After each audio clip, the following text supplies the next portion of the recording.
Assalamualaikum warahmatullahi wabarakatuh. Waalaikumsalam warahmatullahi wabarakatuh. Bismillahirrahmanirrahim. Alhamdulillah, alhamdulillah. Wassalatu wassalamu ala Rasulina Muhammad ibn Abdullah wa ala alihi wa ashabihi wa mawala, la hawla wa la quwwata illa billah, amma ba'd. Al-hadhi niyah al-Fatihah.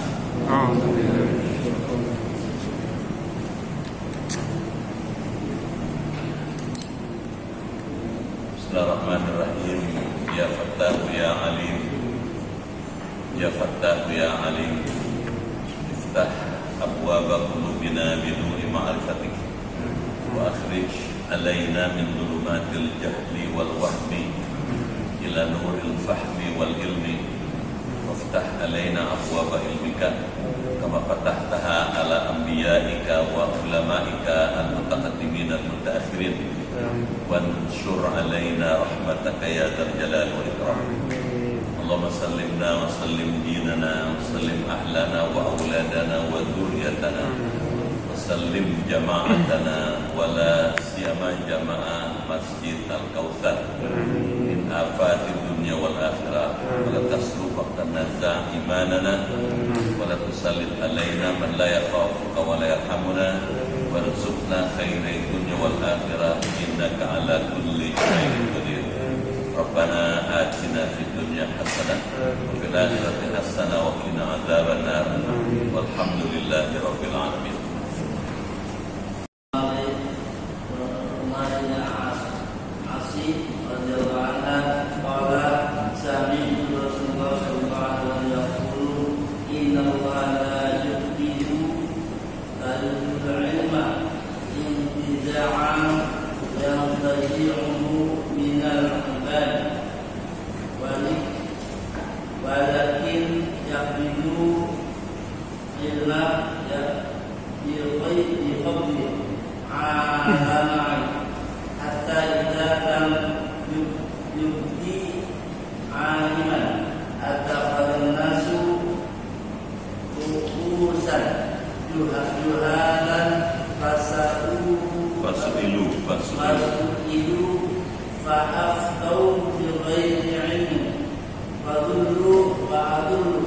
Ya, Bapak Ibu yang dimuliakan Allah, malam ini kita akan melanjutkan kajian kitab Sahih Bukhari tentang yukbatul ilm, dicabutnya ilmu. Hadis yang pertama memang satu bab hadis sebetulnya. An Abdullah bin Amr, dari Abdullah bin Amr, ada seorang sahabat namanya Abdullah bin Amr bin As radhiyallahu anhuma, semoga Allah meridhoi keduanya. Qala, sahabat ini berkata, sami'tu Rasulullah sallallahu alaihi wasallam yaqul, saya pernah mendengar Rasulullah bersabda. Apa sabdanya? Innallaha, sesungguhnya Allah, la yaqbidul ilm intiza'an. Allah tidak mencabut ilmu ansih itu saja, intiza'an. Yantazi'uhu minal ibad, tapi dicabutnya ilmu itu dari hamba-hambanya.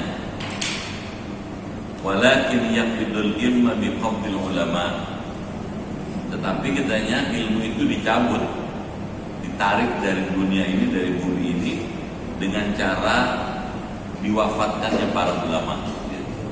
Pengampu ilmu kalau bahasa lebih luas. Jadi para pengampu ilmu, para ulama itu diwafatkan oleh Allah. Hatta, sehingga katanya, idza lam yubqi aliman, kalau sudah tidak tersisa lagi orang alim, enggak ada lagi orang yang berilmu katanya, ittakhadhan nas ru'usan juhalan. Orang nanti akan menetapkan para pemimpin itu orang-orang yang tidak berilmu.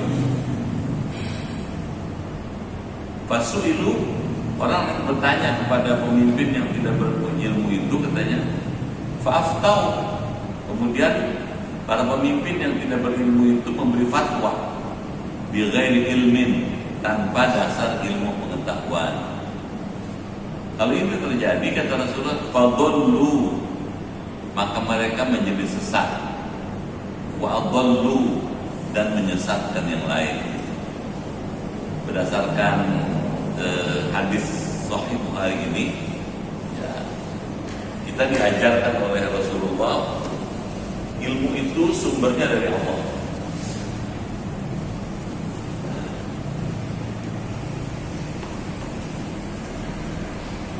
Hadis berapa itu? Bab berapa?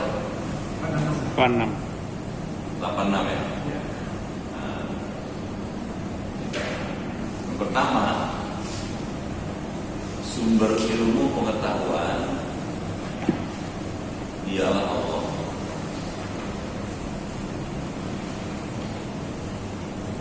Jadi Allah itu sumber ilmu. Dari Allah lah ilmu pengetahuan itu kemudian diturunkan. Mulai kapan Allah menurunkan ilmu kepada umat manusia? Ketika Allah mengajarkan kepada Nabi Adam. Wa 'allama Adam al-asma'a kullaha tsumma 'aradahum. Allah mengajarkan ilmu kepada Nabi Adam. Nah, ilmu itu kemudian berkembang sampai sekarang. Ilmu itu, ya, klasifikasi ilmu.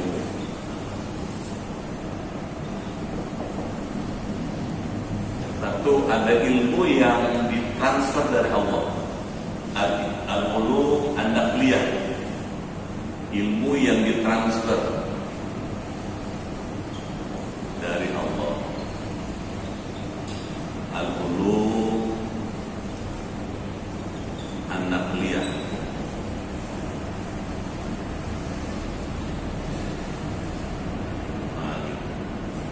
Dipindahkan, misalnya ilmu tentang Quran itu Allah langsung. Tapi ada ilmu hasil olah akal, al-ulum al-aqliyah, al-ulumul aqliyah.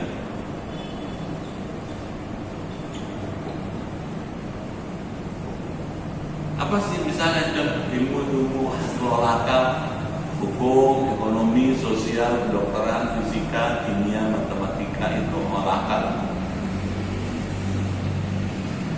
Baik ilmu ini maupun ini sumbernya dari Allah, gitu. Kemudian berkembang menjadi sampai sekarang. Nah, yang dimaksud oleh hadis itu adalah ilmu dalam konteks ini.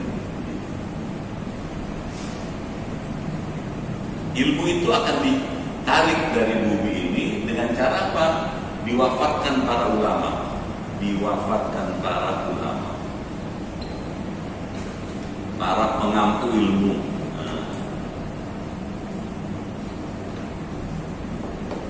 Dikit-dikit Imam Bukhari wafat, Imam Muslim wafat, Imam Ghazali wafat, ditarik itu, cabut. Lama-lama, kalau yang pokok-pokoknya yang sudah wafat semua, yang tinggal adalah orang-orang yang ilmunya ya ada tapi tidak mumpuni. Akibatnya ketika ini diwafatkan, para pengampu ilmu wafatkan, maka akan menjadi pemimpin yang bukan berilmu pengetahuan, berilmu yang cukup, gitu. Nah, ini berbahaya. Kalau ini sudah terjadi, nanti akan ada keputusan dari para pemimpin yang tidak memiliki ilmu ini. Keputusannya, hasil fatwanya itu sifatnya dhallu wa dhallu, sesat menyesatkan.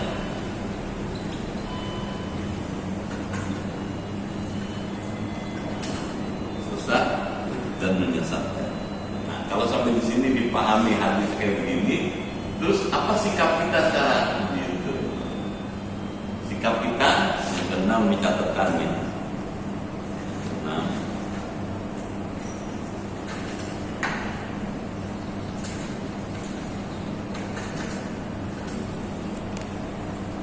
ini pengampu ilmu itu mesti terus dikembangkan, gitu, ya. ilmu itu harus terus dikembangkan, harus terus.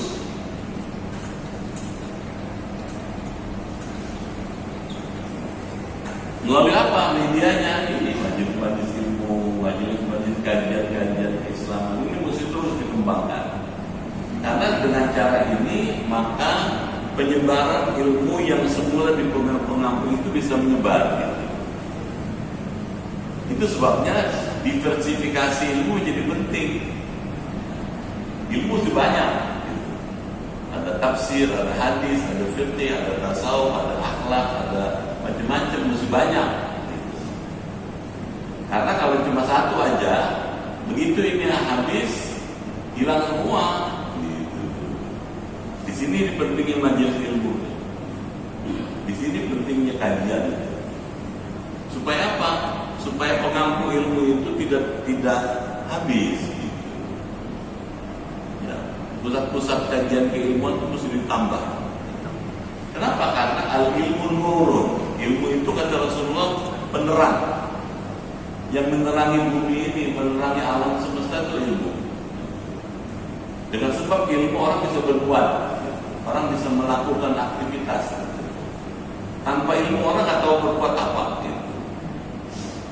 Nah, saya tetap berpendapat bahwa ilmu-ilmu ini mesti didukung oleh ilmu ini, supaya kita bisa menjejak di bumi dengan baik. Kalau cuma ilmu ini aja, ini kita nggak punya, nanti yang menguasai itu orang lain. Kita ketinggalan. Makanya dua-duanya mesti dikuasai. Nah, pusat-pusat pengembangan ilmu, ya, namanya diseminasi ilmu namanya. Pusat diseminasi ilmu harus diperbanyak.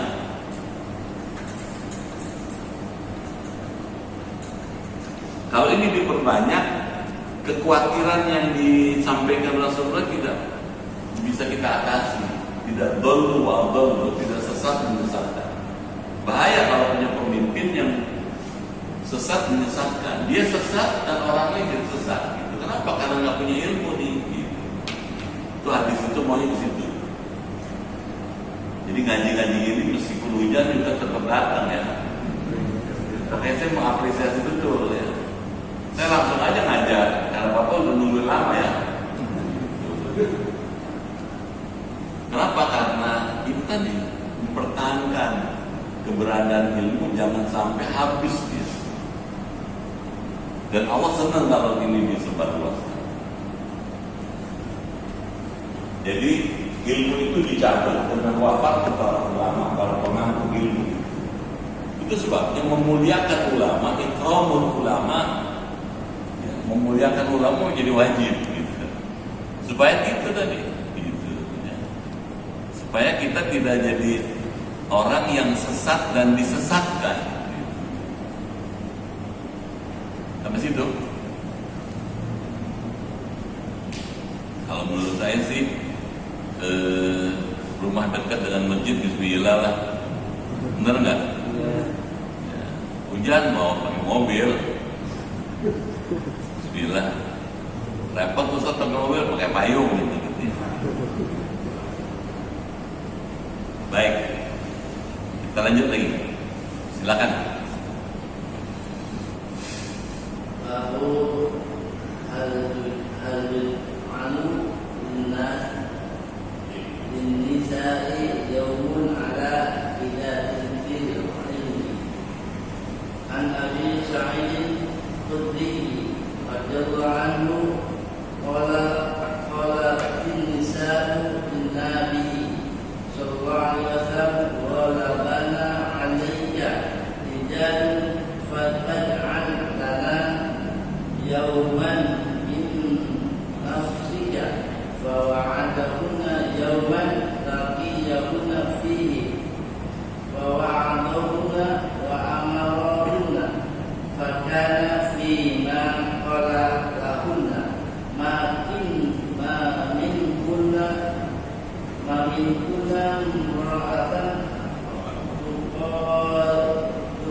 Faqala wasnaini.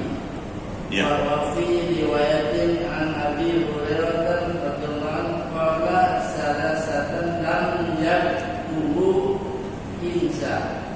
Ya, bagus. Sekarang kita lanjut bab yang baru. An Abi Sa'id Al-Khudri. Ada seorang sahabat namanya Abu Sa'id Al-Khudri. Seorang yang banyak meriwayatkan hadis Nabi radhiyallahu anhu qala. Kata Abu Sa'id Al-Khudri, qalat an-nisa lin-nabi. Para wanita, para kaum perempuan itu berkata kepada Nabi, "Ghalabana 'alaika rijal." Kaum laki-laki telah mengalahkan kami. Kami kalah sama laki-laki, katanya gitu. Faj'al lana yawman min nafsik, katanya. Maka jadikanlah buat kami, katanya, satu hari dari dirimu, katanya. Ya Rasulullah, fa'adahunna yawman. Maka beliau Rasulullah menjanjikan kepada para wanita itu satu hari untuk bertemu, laqiyahunna fi, ketemu dengan para wanita itu, katanya. Ketika ketemu, fa'adahunna wa amarahunna. Rasulullah SAW ketika ketemu dengan kaum wanita itu memberi nasihat, katanya, dan memberikan perintah-perintah tertentu kepada kaum wanita. Fakana fima qala lahunna, maka diantara apa yang disampaikan oleh Rasulullah, katanya, isinya nih, katanya, ma minkunna imra'atun, tidaklah ada seorang wanita di antara kamu, katanya, tuqaddimu salatatan, yang menyerahkan 3 anaknya, min waladiha ila kana lah hijaban minan nar, pasti, katanya, anak 3 itu akan menjadi penghalang baginya buat dari api neraka. Faqalat imra'atun, katanya, maka berkatalah salah seorang wanita di antara para wanita yang dinasihati Nabi itu, watnain, bagaimana kalau 2 ya Rasul, katanya. Faqala watnain, 2 anak juga termasuk bisa menjadi penghalang. Wa fi riwayatin an Abi Hurairah, dalam riwayat lain dari Abu Hurairah, qala thalathatan lam yablughul insa. Ya, 3 anak perempuan yang belum mencapai usia baligh. Apa maknanya? Ini maksudnya. Punya anak itu satu bahagia tersendiri. Bab berapa nih? 87 ya.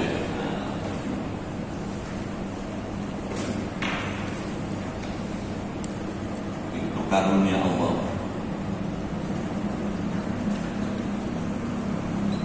Jadi kalau kita punya anak, itu karunia Allah, baik laki-laki maupun perempuan, laki-laki atau perempuan, dua-duanya karunia Allah, mesti diapresiasi, mesti dihargai. Tapi dalam hadis itu dikatakan kalau satu keluarga punya anak 3 perempuan, 3 anak perempuan,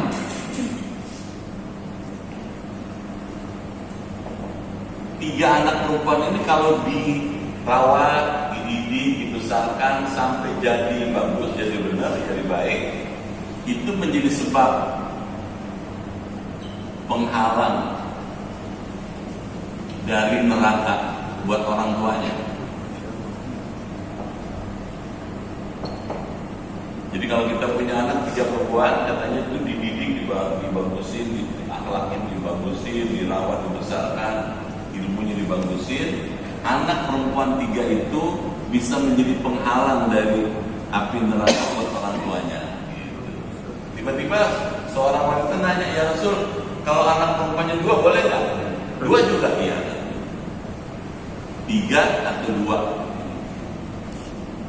Pertanyaannya, kenapa kok Nabi bilang begitu?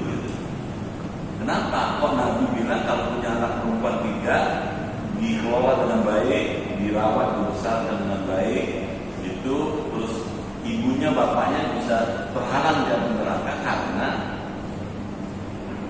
tantangan punya anak perempuan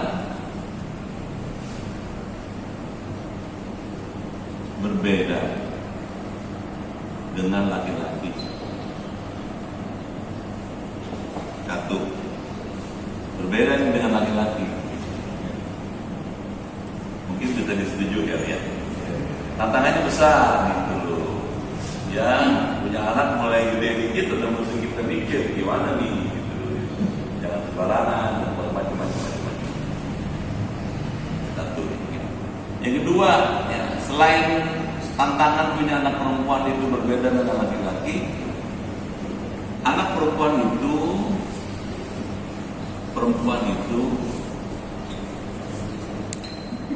harus lebih mendapat perhatian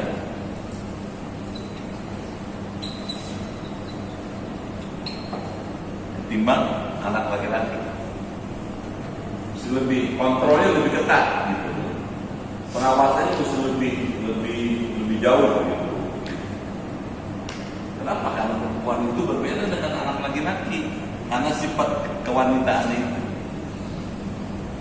Dia mesti lebih diberikan perhatian lebih oleh orang tuanya. Karenanya ngurus anak perempuan itu punya etos, punya semangat yang berbeda dengan kalau punya anak laki-laki. Karenanya itu tadi jadi penghalang di api neraka. Ada ulama lain mengatakan bahwa anak perempuan itu dia bisa membahagiakan orang tua kalau kita kelola dengan baik. Catatannya nih, apa sih targetnya punya anak perempuan gitu, termasuk anak laki-laki? Catatannya adalah menjadikan anak itu soleh atau solehah. Yang kedua, cerdas. Jadi bukan sekedar ngelawat, membesarkan, nyekolahin aja, tapi mesti punya tujuan. Bagaimana anak kita itu solehah, gitu. Bagaimana anak itu cerdas. Gitu. Cerdas paling sedikit dalam dua hal, cerdas secara ritual dan cerdas secara sosial.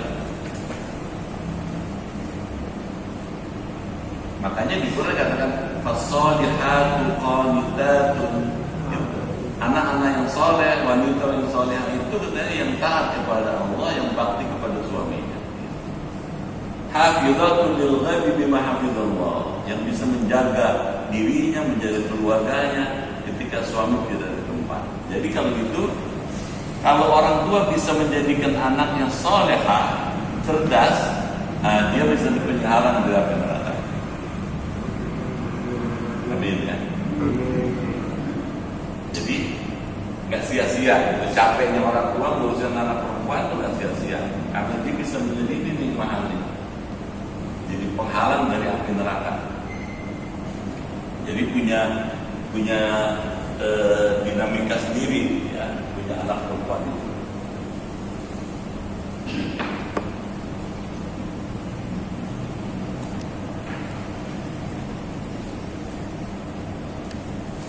Di sini kalau dalam riwayat lain dikatakan salatatun lam yablughul hinza.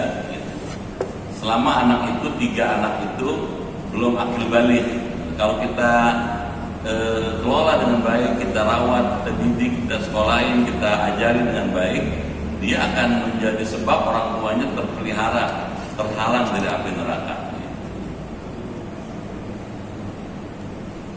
Baik.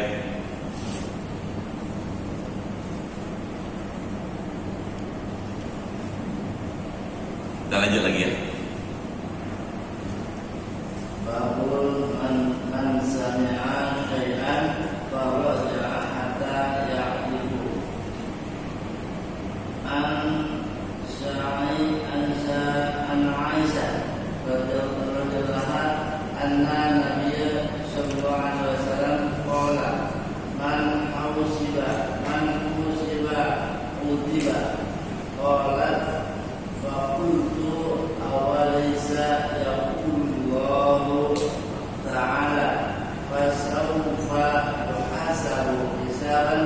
يسيرا قالت وقال إنما ذلك العبد ولكن من nukisha. bisa yahdika. Ya. Sekarang kita pindah lagi babnya, ya. Bab satu hadis gitu ya. Karena memang Imam Bukhari ini sangat teliti. Ya. Beliau gurunya sampai 1000 lebih. Belajarnya sampai kemana-mana gitu. Ya. Terus Imam Bukhari itu kalau meneliti hadis sampai pergi ke luar negeri kemana-mana. Ke Irak, Mesir, untuk meneliti apakah hadis yang disampaikan itu sahih apa enggak. Sampai begitu rupa Imam Bukhari. Makanya unggul dibandingkan yang lain-lain. Dan jasanya besar dalam memberikan kriteria sesuatu hadis itu sahih atau tidak sahih. Man sami'a syai'an faraja'a hatta ya'rifahu katanya. Bab ini tentang orang yang mendengar sesuatu, sami'a syai'an, kemudian raja'a, mengulangnya, hatta ya'rifahu, sampai dia hafal, sampai dia nempel ke hatinya. An Aisyah radhiyallahu anha, dari Siti Aisyah radhiyallahu anha. Kita sudah tahu Siti Aisyah adalah istri Nabi sallallahu alaihi wasallam, putri dari Sayyidina Abu Bakar Siddiq radhiyallahu anhu. Anna Nabi sallallahu alaihi wasallam qala, Nabi besar Muhammad sallallahu alaihi wasallam bersabda.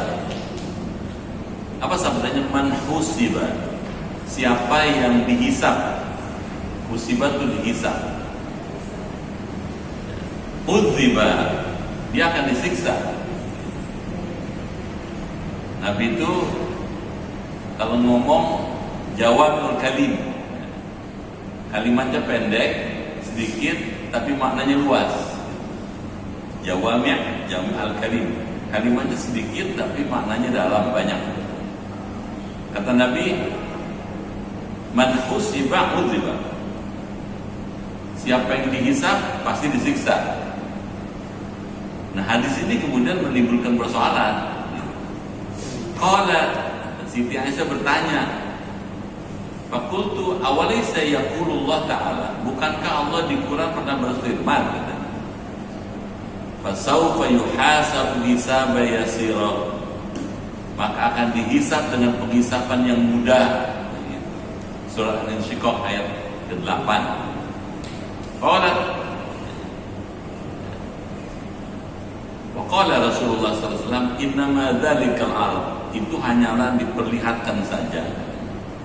Walakin, akan tetapi, manukishal hisab, siapa yang diperiksa dengan teliti secara hisab, katanya, dia katanya yahlik, akan binasa.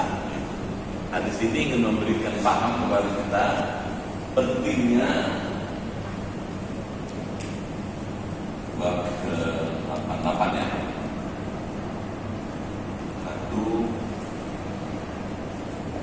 Pentingnya ilmu pengetahuan itu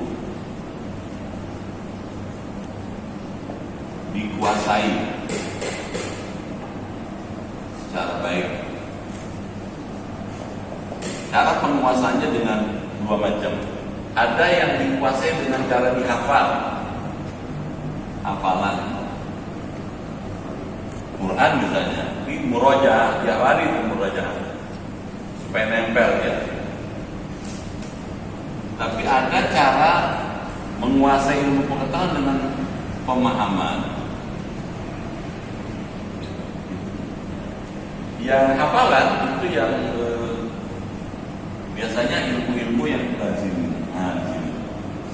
tidak hafal gitu. Kalau pemahaman yang menggunakan ini, jadi penting roja, jadi murojaah. Kalau ilmu dikuasai, penguasaan ilmu akan menolak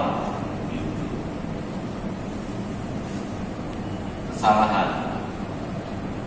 Jadi kalau orang menguasai ilmu dengan baik, ketika dia menerapkan ilmunya itu kemungkinan salah jadi kecil gitu.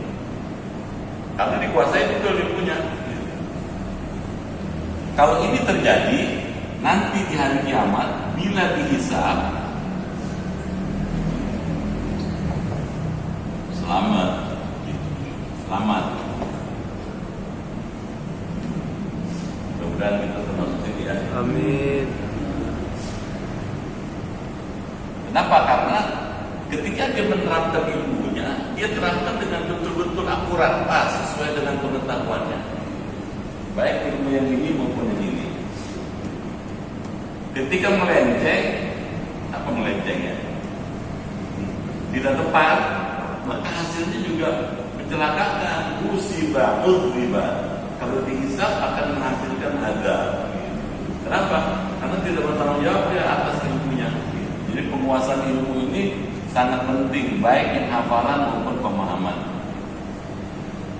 Nah, catatannya nih, murojaah ya, itu mengulang-ulang ilmu menjadi penting.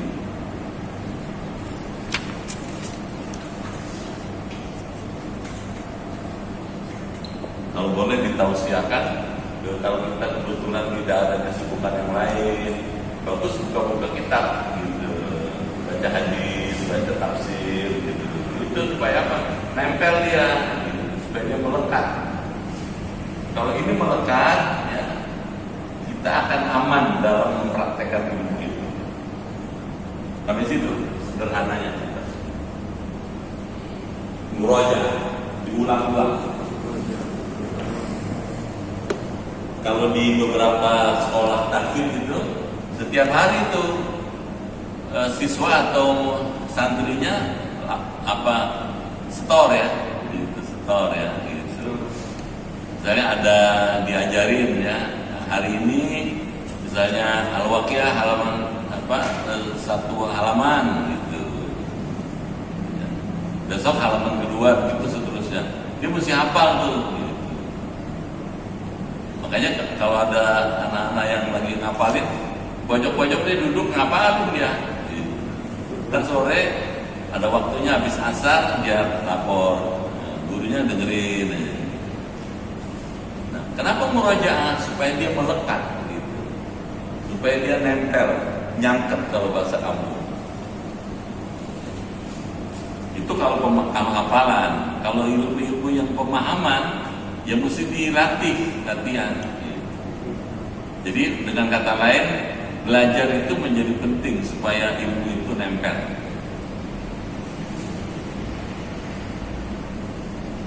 Sampai situ ya. Kita lanjut lagi.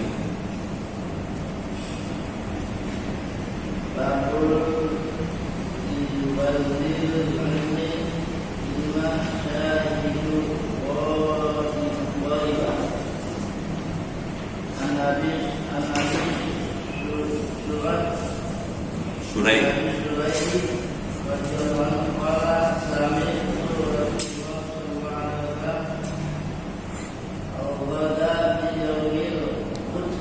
Fathi, Yaumil Fathi.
Wa innama adina li fiha sa'atu min nahar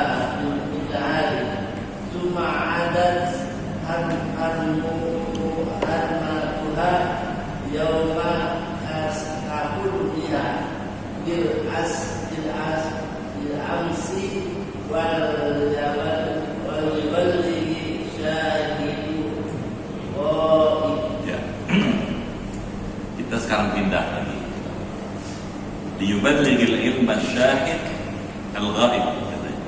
Bab tentang ada kewajiban orang yang hadir gitu menyampaikan ilmu yang diperoleh pada orang yang tidak hadir gitu. Jadi mungkin sekarang bentuknya lebih teknologis ya. Kalau ngikutin hadis ini, bapak-bapak yang hadir, ibu-ibu yang hadir malam ini, itu kalau ketemu sama teman-teman yang hari ini nggak hadir, mesti nyampein. Mohon maaf ya. Semalam ngajinya soal ini nih, hadis-hadis ini bab sekian sampai bab sekian. Intinya soal begini-begini, mesti nyampein gitu. Karena kalau disampaikan satu persatu agak susah, maka sekarang pakai menggunakan apa namanya ini? Pakai menggunakan ini rekaman ini. Ada Abi Syuraih, ada seorang sahabat Abu Syuraih radhiyallahu anhu, semoga Allah meridhoinya. Qala, kata Abu Syuraih, sami'tu Rasulullah sallallahu alaihi wasallam al-ghad min yaumil fathi. Saya mendengar, kata Abu Syuraih, Rasulullah sallallahu alaihi wasallam katanya al-ghad sehari katanya min yaumil fathi, setelah Mekah dibebaskan. Ini masih ingat ya? Mekah itu pernah dengan izin Allah, diberikan oleh Allah kepada Nabi Muhammad SAW, dibebaskan dari cengkeraman kekuasaan kafir Quraisy. Fathu Makkah. Nah, hari berikutnya, besoknya Nabi bicara. Sami'athu, udunaya. Orang mendengarkan apa yang disampaikan Rasulullah dengan telinga gitu. Mereka memasang telinga dengan sangat cermat. Wa'ahu qalbi, aku wadahi dengan hatiku, katanya gitu. Aku hafal. Wa'absaratku ainaya. Nah, bukan cuma itu katanya. Penglihatanku aku tujukan untuk memperhatikan apa yang disampaikan Rasulullah.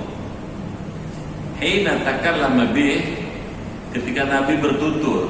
Jadi ada disunahkan kalau Nabi bicara, yang mendengar diminta memperhatikan apa yang disampaikan Rasul. Takalam itu. Ketika itu hamidallah, Nabi memulai nasihatnya itu kepada para sahabat dengan memuji Allah. Hamidallah, hamdalah. Nabi selalu ya, kalau ketemu orang banyak, kalau memulai pertemuan, memulai ucapan itu mesti hamdalah dulu. Di tempat orang banyak, di tempat orang sedikit, alhamdulillahirabbil alamin, selalu Nabi. Wa asna alaih, udah hamdalah, Nabi menyanjung-nyanjung Allah. Ya pantaslah gitu ya. Harus begitu memang. Kayak kita juga kan. Alhamdulillah hamda yuwafi ni'amahu yukafi'u mazid, itu kan nyanjung-nyanjung Allah itu. Summa qala, setelah lebih hamdalah, kemudian menyanjung-nyanjung Allah, memuji-muji Allah, Nabi kemudian bersabda, Inna Makkah haramah Allah, sesungguhnya kota Mekah telah diharamkan Allah. Maksudnya gimana diharamkan Allah? Dijadikan tanah haram. Haram itu punya makna banyak. Haram bisa punya makna yang pertama, berarti punya makna normatif, artinya dilarang. Haram bisa berarti suci. Jadi tanah haram, tanah suci. Inna Makkah haramah Allah, sesungguhnya kota Mekah telah diharamkan oleh Allah. Jadi kota suci. Walam yuharim hannas, padahal katanya manusia sebelumnya tidak mengharamkan kota Mekah itu. Fala yahillu li imri'in, tidak halal bagi orang yu'minu billah, yang beriman kepada Allah dan beriman pada hari akhir. Kalau masuk ke Mekah ayasfika bihadaman, menumpahkan darah. Jadi berdasarkan hadis ini, pidato Nabi ini, kalau kita masuk ke Mekah nggak boleh menumpahkan darah, berantem berkelahi sehingga menimbulkan pembunuhan nggak boleh. Bahkan kalau ketemu musuh sekalipun lagi tawaf misalnya, nggak boleh disakiti musuh. Nggak boleh. Kenapa? Tanah haram, tanah suci. Wala ya'dida biha sajarah. Yang kedua katanya nggak boleh, katanya merusak tanaman. Misalnya metik tanaman, merusak pohon, nggak boleh. Fa'in ahadun, jika salah seorang di antara manusia ini tarakhasa li kita di Rasulillah, ya, meminta kepada Rasulullah izin untuk berperang fiha di kota Mekah, faqulu, katakanlah. Jadi kalau mau perang di Mekah boleh nggak katanya? Mengadakan kita di Mekah boleh nggak? Maka katakanlah pada orang itu, innallaha qad adzina li rasulih, Allah telah membolehkan, mengizinkan kepada Rasulnya, walam ya'dzan lakum, tapi tidak untuk kamu. Jadi kota Mekah itu tanah suci, karena tanah suci maka tidak boleh dijadikan sarana untuk orang berperang. Yang boleh berperang cuma diizinkan pada Rasulullah, orang biasa nggak boleh, umatnya nggak boleh. Wa inna ma'adna li fiha sa'atan min naharin, gitu.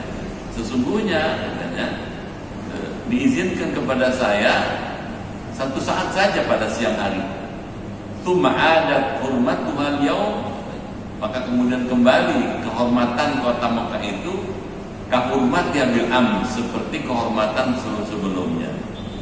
Wal yuballigh syahidul ghaib, hendaklah orang yang mendengar, yang menyaksikan apa yang saya sampaikan ini, menyampaikan kepada orang yang tidak hadir. Nah, berdasarkan hadis ini ada beberapa hal yang mesti jadi catatan.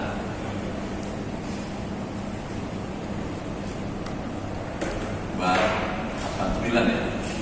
Iya. Satu, adab dalam berbicara di depan publik.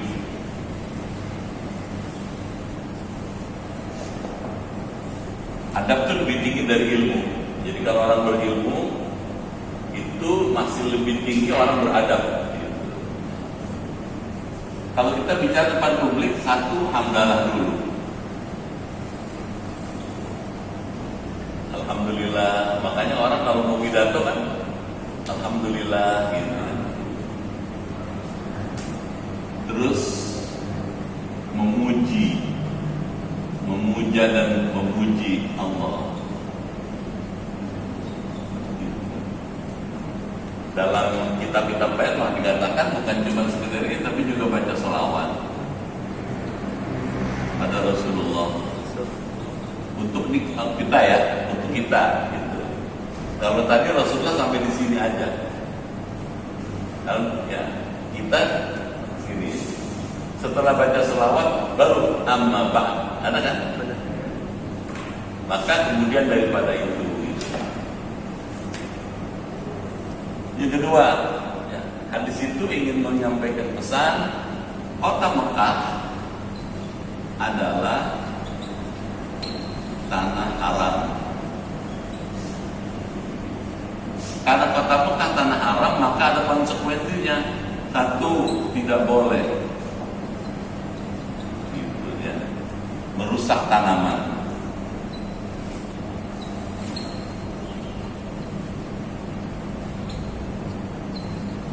Tidak boleh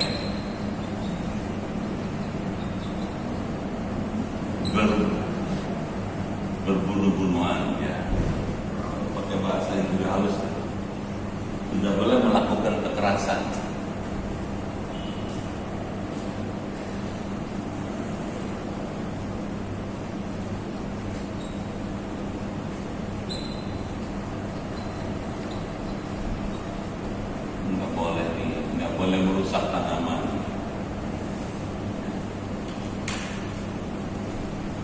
saja.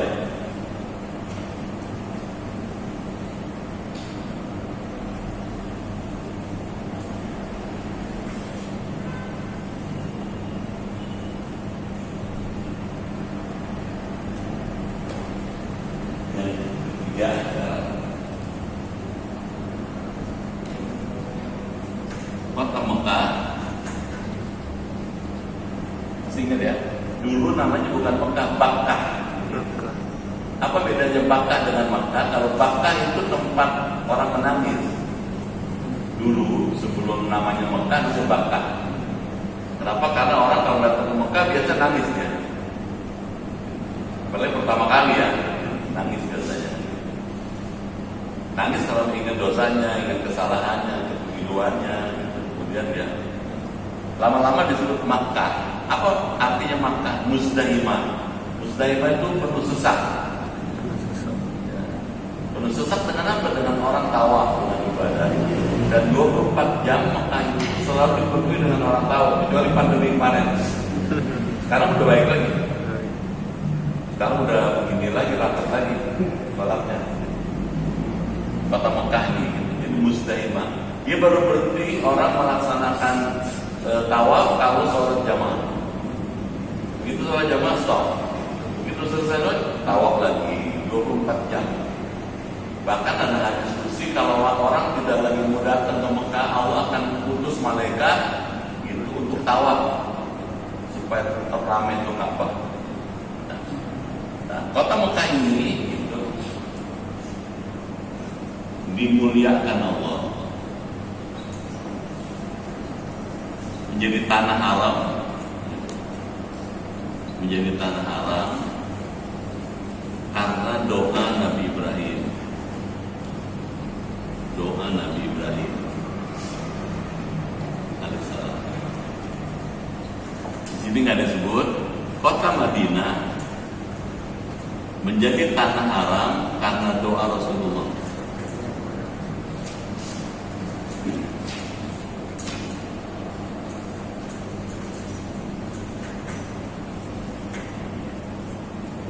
Ada unsur Nabi Ibrahim ini gitu. Kenapa dikatakan tanah haram? Satu, karena tidak boleh merusak, tidak boleh melakukan kekerasan, dan tidak boleh ada orang bukan Islam masuk ke situ, ya pasti dilarang. Tahunya dari mana kan itu? Ketika orang mau masuk kota Mekah ada main gate itu, ada apa? Gate yang besar kayak begitu. Dan pas sampai di situ ditanya mana anunya, paspornya gitu. Kalau bukan Islam ke sana jalannya, kalau Muslim mana? Yang bukan Islam pasti nggak boleh masuk. Begitu juga masuk kota Madinah. Dua-duanya kota suci bagi umat Islam. Nah, sampai sini gitu. Ada pesan Rasulullah. Karena ini penting mengharamkan kota Mekah ini menjadi tanah suci ini. Tolong ya kata Rasulullah, yang mendengar informasi ini nyampe kepada yang nggak hadir, gitu katanya. Supaya mereka juga melakukan hal yang sama. Gitu. Tidak boleh merusak tanamannya, tidak boleh melakukan kekerasan terhadap kota Mekah ini. Terus kalau orang sedang melaksanakan umroh atau haji, kemudian melakukan ini, menadam. Pasti ingat ya? Kalau Bapak lagi ihram haji atau ihram umroh, kemudian dengan sengaja merusak tanaman, kena dam.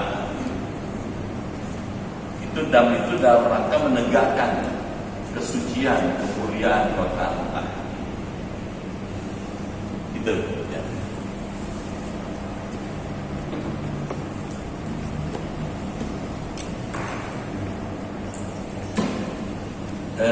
Tadi sudah saya sampaikan bahwa kalau mengikuti hadis ini, wal yuballigh syahidul ghaib, hendaklah orang yang hadir itu menyampaikan berita kepada yang tidak hadir. Dulu barangkali karena belum ada teknologi seperti sekarang, mesti orang-orang bapak mesti nyampaikan kepada orang lain gitu, misalnya gitu. Kalau sekarang kan sudah ada teknologi ini, bisa disebarkan melalui teknologi ini, orang sudah lebih tahu lagi, banyak lagi. Sehingga kajian-kajian yang sekarang itu sudah lebih sophisticated ya, sudah lebih canggih. Sampai sini.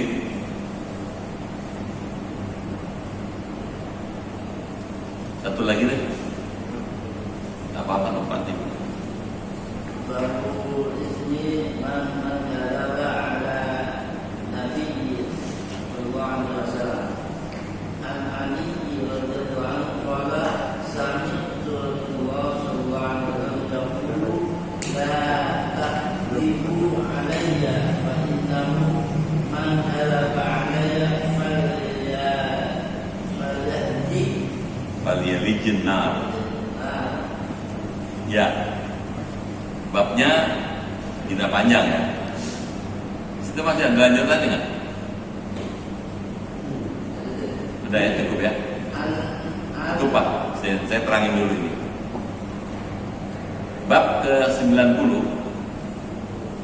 Babu ismin katanya, man kadzdzaba 'alan nabi. Berdosa hukumnya kalau orang berdusta atas nama Nabi. Maksudnya menggunakan nama Nabi untuk berbohong. Dosa hukumnya.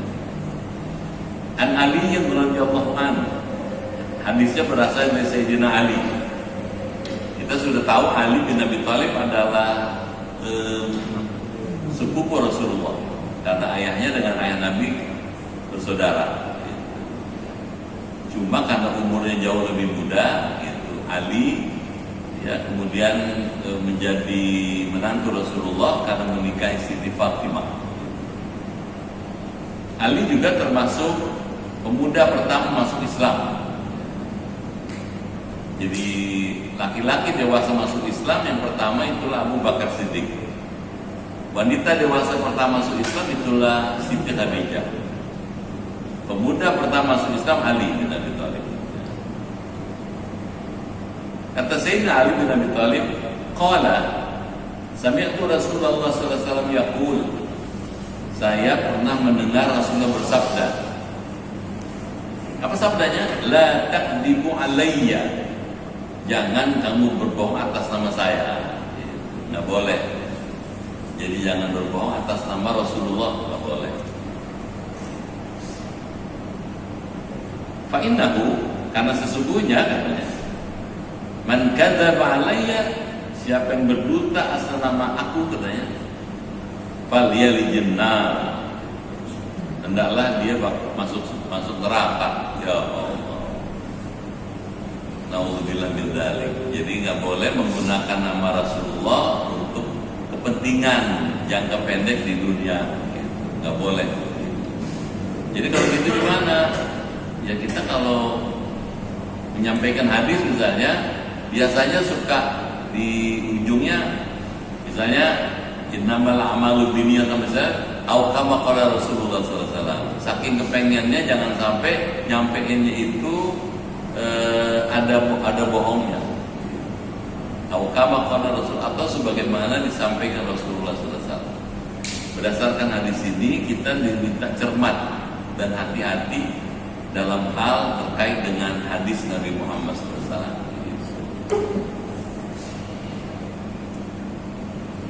Terus buat apa kita belajar ini? Ya kita diminta lebih teliti lagi, ya. Teliti, hati-hati. Gitu. Baik, orang boleh bohong dalam 3 hal. Selainnya nggak boleh. Kata tangan. Diperbolehkan bohong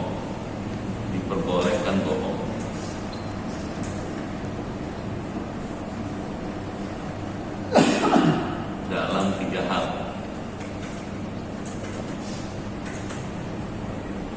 Satu, indal harb, ketika perang boleh. Kalau di perang boleh bohong. Misalnya dalam keadaan perang, Bapak ditangkap oleh musuh. Bapak ditanya musuh di mana teman-teman kamu Masjid Al-Kautsar kalau malam Sabtu. Itu misalnya begitu. Bapak bilang ada di masjid tuh lagi pada ngaji. Duitnya jadi bom. Orang segini banyak gara-gara bapak kasih informasi begitu celaka semua. Nah, membohong dalam rangka itu boleh. Sudah kalian. Yang kedua, boleh bohong islah bainan nas, mendamaikan orang.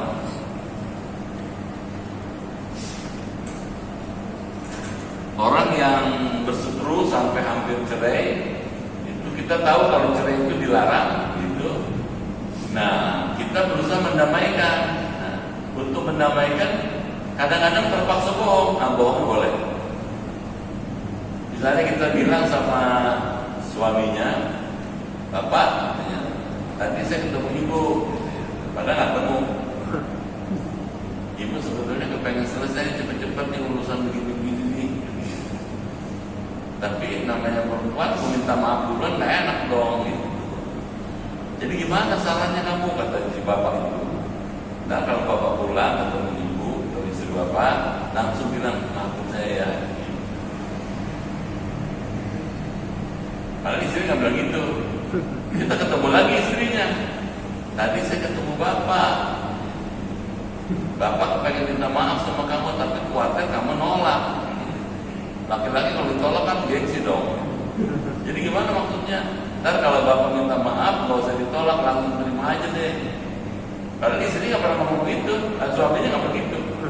Nah, mendamaikan itu tujuannya adalah supaya islah, boleh. Boleh. Tujuannya kan kebaikan. Yang ketiga, boleh bohong kalau katanya mencumbu istri atau menjumbu suami. Ini jarang ya istri yang menjumbu suami. Gimana maksudnya? Seorang suami bilang sama istrinya, pokoknya sekolong langit nggak ada perempuan lebih cakep kecuali kamu. itu bohong itu, gombal gitu. Kenapa gitu? Tapi dia ngomong begitu tujuannya apa? Itu kalau surur, menggembirakan istrinya boleh. Gitu. Begitu sebaliknya, kalau itu boleh. Nah, termasuk nggak boleh ini nih bohong atas nama Nabi. Boleh. Baik. Kayaknya soal Al-Kausar nggak pernah bohong ya. Main bohong. Kalau bohong kata Rasulullah nggak nyaman. As-sidqu tuma'nina wa raibah katanya, wal kadhib raibah. Jujur itu tenang, menenangkan batin. Tapi kalau bohong menggelisahkan hati. Raibah. Baik. Kemudian jelas ya. Sampai bab ke-90 ya. Tolong diingatkan ya.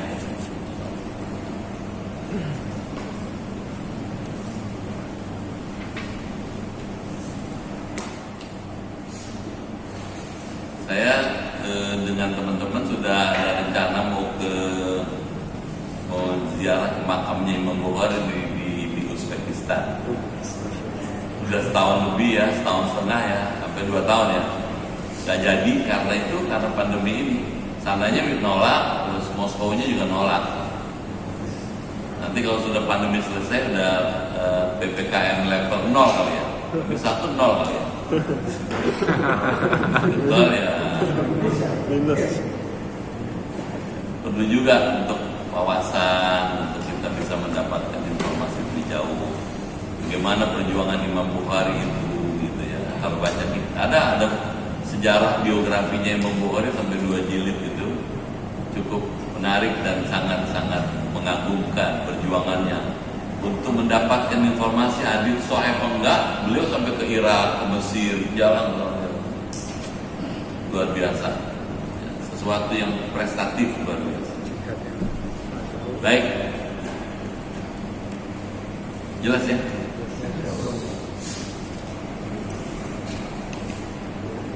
Gurunya Imam Syafi'i. Kita sudahi dulu. Kita mohon pada Allah semua yang hadir di masjid, keluarga ibu bapak di rumah sehat, imannya kuat, ibadahnya giat, rezekinya luas, hidupnya diberkahi, keluarganya sakinah, dan bisa husnul khatimah. Al-Fatihah.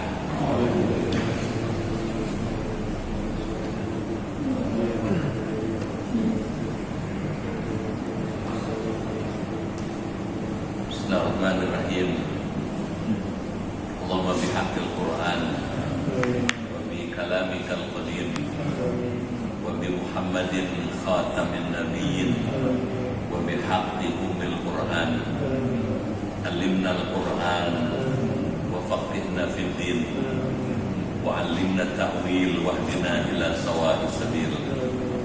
Allahumma inna nas'aluka imanan kamilan wa yaqinan sadiqan wa rizqan wasi'an wa qalban khashi'an wa lisanan dhakiran wa badanan sabiran wal afwa indal hisab wa najata minan nar. Allahumma khtim lana bi husnil khatimah wa la takhtim alaina bi su'il khatimah. Rabbana atina fid dunya hasanah wa fil akhirati hasanah wa qina adzabannar. Walhamdulillahi rabbil alamin. Sekian, lebih kurang mohon maaf, terima kasih. Sampai jumpa lagi. Assalamualaikum warahmatullahi wabarakatuh.